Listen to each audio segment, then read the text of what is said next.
Well, it has been a whirlwind first day for the 47th U.S. president, but how big will the impacts of his first executive orders be?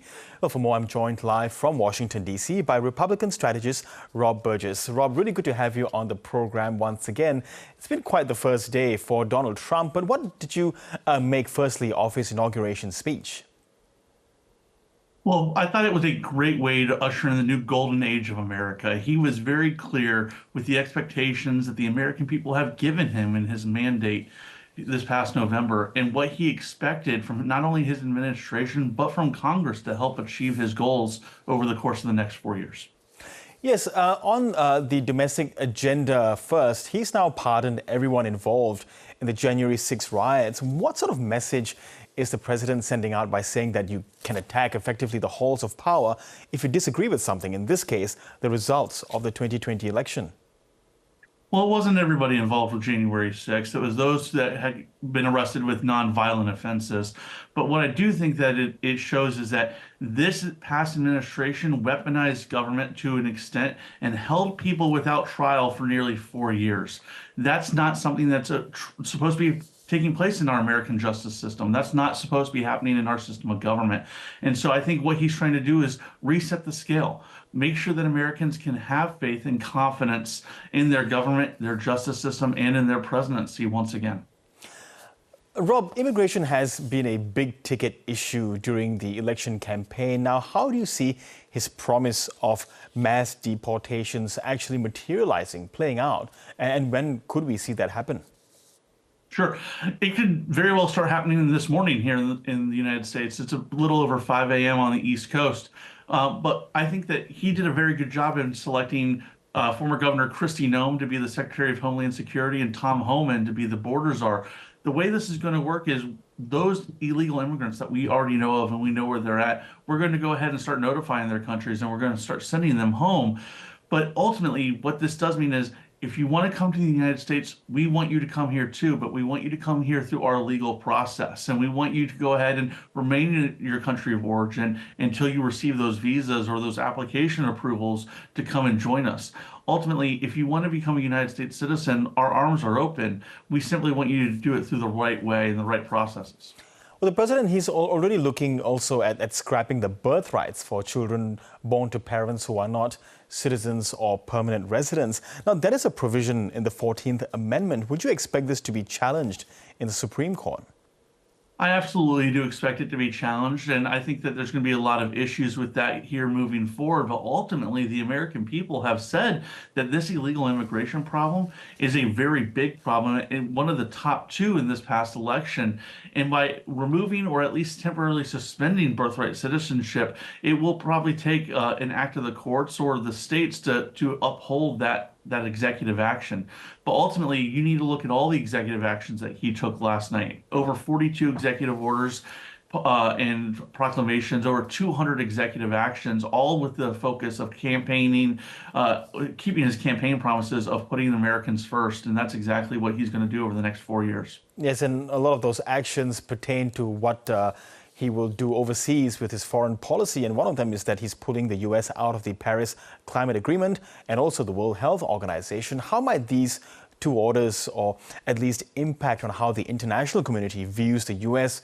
as a global partner and a global power? Well, he had done both of these things in his previous administration, and our standing on the world stage was stronger 4.5 years ago than it is today.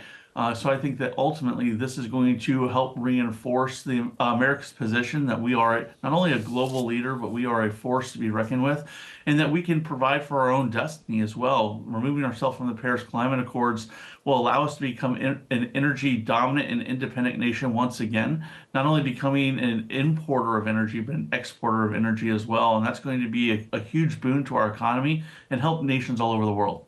Of course, one thing he hasn't quite done and did promise was to end the war in Ukraine on day one. But of course, no one was expecting that to happen in the first place. How do you see that happening? And are we expecting in these next perhaps months to come that he might have direct communication with Vladimir Putin? Well, obviously, I'm not on his staff, and I don't know every conversation that he had yesterday after swearing in, but I'm sure that this is something his national security team and now newly minted Secretary of State Marco Rubio is already strongly looking at and working towards. The president's given a very clear directive that this is something that needs to come to an end as quickly as possible. And so I would imagine that this is something that he's actively engaged on. I would be shocked if he has not already made contact with the Ukraine and Russian presidents. And I'm sure that this is something we could potentially see a result to here in the coming weeks, not necessarily months. Yeah, and also on the other major conflict in the Middle East, he did say that he was not confident that the ceasefire that was brokered by the US, but also by Egypt and Qatar, that it may not hold. Does this dampen the confidence he has, or dampen rather this whole process of stopping the violence in Gaza and of course in Israel? I don't think it dampens his resolve. And I think ultimately what he's doing, he's saying, let's see what we can get out of this ceasefire. It's good that they decided to lay down their arms for a period of time. But if you remember back to the end of his first administration with the Abraham Accords, he is looking for lasting peace in the Middle East. He's not looking for temporary peace. And ultimately, that's going to be the directive that he gives to his envoys to the Middle East and to his ambassadors in those countries is help me foster a lasting peace. We do not want this to be the continued norm in that region of the world. We want there to be safe, prosperous and secure people there, and ultimately being able to achieve their own dreams without the U.S. having to get involved. That's President Trump's goal, is not having to get the U.S. involved in foreign conflicts all over the globe. Look, Rob, many people see a two-state solution as being the only solution that can prevent further conflict, further violence, further wars in the Middle East. Is that something that Donald Trump might consider and be able to push through? That's not something I've heard him having considered. I can tell you that this administration and the United States of America are very staunch allies of Israel, and we will always be the strongest ally and the most faithful ally to Israel that there is here on earth. So I don't foresee that necessarily being a policy shift or an administration change in direction. However, what I can tell you, as long as Israel remains threatened, the United States will be standing with her. And ultimately, that's why we're looking for a lasting peace in the Middle East so that Israel can go about their own destiny without needing to constantly be looking over their shoulder. That's just something that they've had to do too long in their near 100-year existence, and we'd like to see Israel get to that 100 years.